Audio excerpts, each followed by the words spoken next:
Once you have finished designing all of the artwork on your shoe, you will cut apart all the pieces like this. Then you will take your scissors and cut the slits in all the places that look like teeth. When you're cutting these out, you need to make sure that you're not going past the line where you need to cut so that it doesn't go too far. But make sure you get as close to that line as you possibly can without going past. So once you have cut out all of the areas where you have to do the fringe on all three pieces, then you take and bend those back on the line.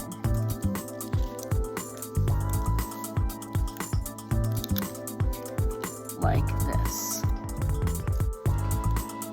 These are the parts that are going to glue your shoe together.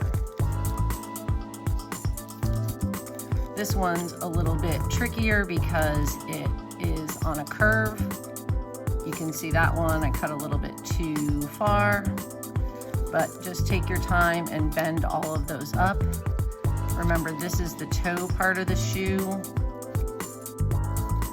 So you get those bent up, and then lastly, you would get these bent up. It should bend fairly easily because of where the cutting was done. So once you have that done, making sure that it's in the right place, you can make a more permanent crease on there and you'll be ready to glue your shoe together. Before you start gluing your shoe together, I would like for you to put your name in two places. One on the back of the heel,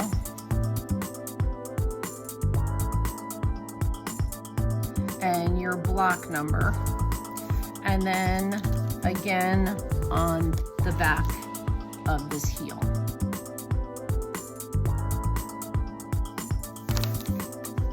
What you will do next is take this part of your shoe. We're going to be using regular white glue, and just like you probably heard in elementary school, dot, dot, not a lot. This kind of glue works better than a glue stick, and you should be able to see that I am putting just a tiny bit of glue on each of the little strips so that it will stick together. This is about the same amount of glue you want to use on all the parts that you're gluing, taking your time to get things lined up.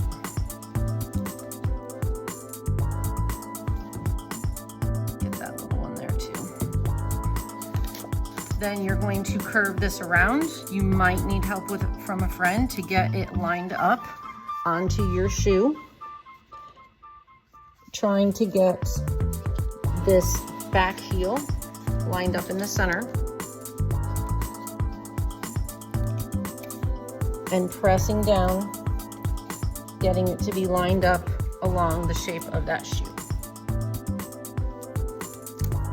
Now that I've got that part stuck on there, I can work on getting the rest of this side on there.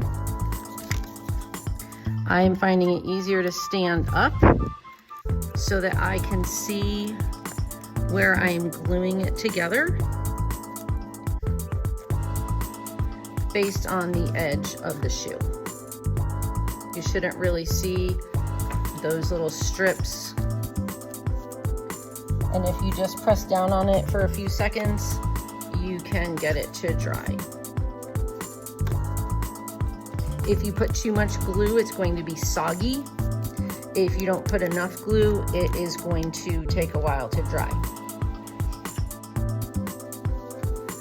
Before you go any further, you're going to want to use a single hole punch to hole punch the part where your shoelace will go.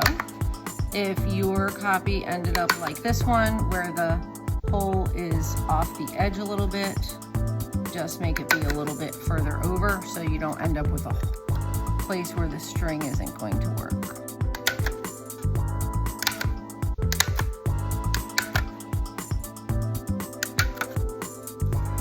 So we've got our holes punched.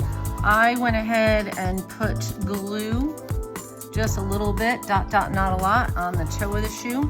I'm going to do the same thing that I did before, lining it up on the center, but this time on the front of the shoe. And gluing that down. You can see that it overlaps in that one part, right here on this edge. So first I want to get it glued down how I want it, and then I'm gonna put a teeny bit of glue on the side to hold that together. That little piece does not want to stick in there.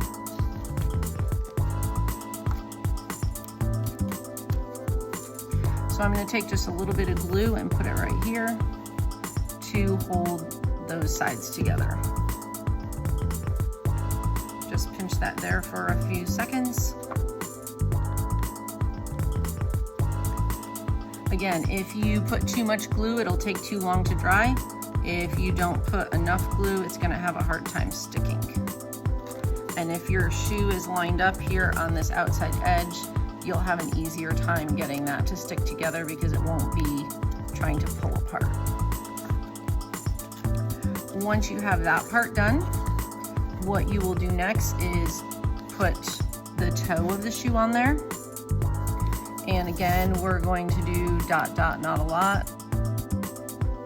I don't want so much glue that it's dripping. My paper should not be soggy, but just putting just barely enough so that you're going to get it to stick.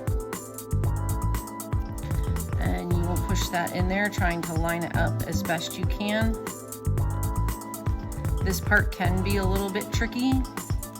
It takes a little bit of patience and fine motor skills.